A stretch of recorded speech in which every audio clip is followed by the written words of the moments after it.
Hello, welcome back to another new video for class 12th students. Welcome to English with you. English with you में आप सभी का दिल खोलकर स्वागत है। तो आज हम जो टॉपिक लेके आए हैं वो है हमारा हिंदी का, यानी हिंदी में पद्य जो होता है उसका हम आज टॉपिक लेके आए हैं, जिसमें आज हम कराने वाले हैं आपको जीवन परिचय या फिर कह सकते हैं साहित्य परिचय, क्योंकि 12th क्लास में जीवन परिचय या साहित्य परिचय पूछा जाता है जो कि 5 नंबर हमें दे के जाता है। तो ये हमारे लिए बहुत ही बेहद है और इसे बहुत ही सरल भाषा में और छोटे स्वरूप में आसान रूप से पढ़ पाएंगे, जो कि हमें तुरंत याद भी हो जाएगा। तो इसीलिए इसको हम लेके आए हैं। तो चलिए स्टार्ट करते हैं बिना देरी किए हुए। ये जीवन परिचय हमारा कुछ इस प्रकार से है। चलिए स्टार्ट करते हैं।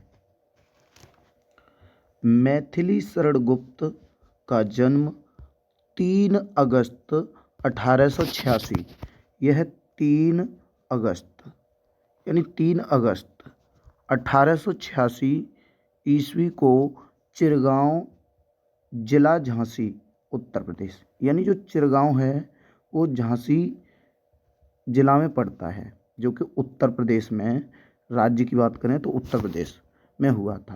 यानी मैथिली शरण गुप्त का जो जन्म हुआ था वो 3 अगस्त 1886 को चिरगांव जिला है जो झांसी में उत्तर प्रदेश में हुआ था।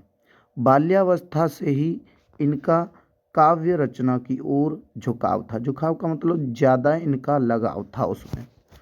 और आचार्य महावीर प्रसाद द्विवेदी के प्रेरणा से इन्होंने हिंदी काव्य की नई धारा को सशक्त किया। मतलब इन्होंने जो हिंदी था, जब महावीर प्रसाद द्विवेदी से जब प्रेरित हुए तो इन्होंने काव्य की ओर अपनी रुचि बढ़ाई।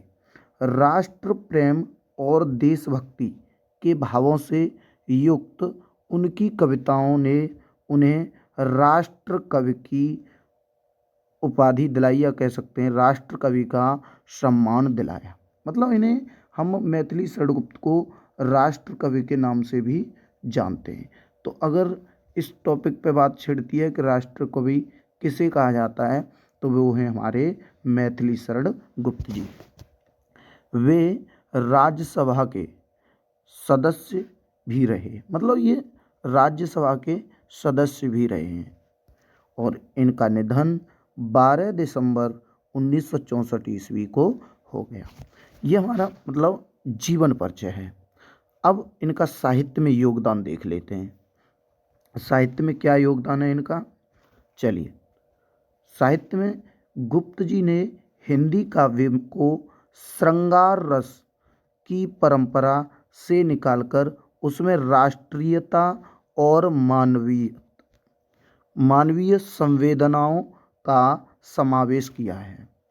इनकी जो मुख्य रचनाएं हैं, जयद्रथ वध, भारत भारती, पंचवटी, साकेत, ये हमारी जो रचनाएं हैं और जो कि एग्ज़ाम के पॉइंट ऑफ व्यू से वेरी मोस्ट इम्पोर्टेंट रचनाएं हैं, एग्ज़ाम में पूछी जाने वाली ये रचनाएं हैं। ओके, चलिए।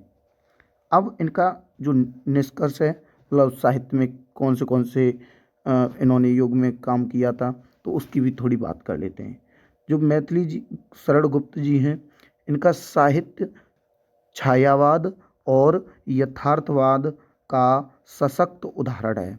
इन्होंने अपने लेखन के माध्यम से हिंदी साहित्य को न केवल समृद्ध किया है, बल्कि इसे एक नई दिशा भी दी है।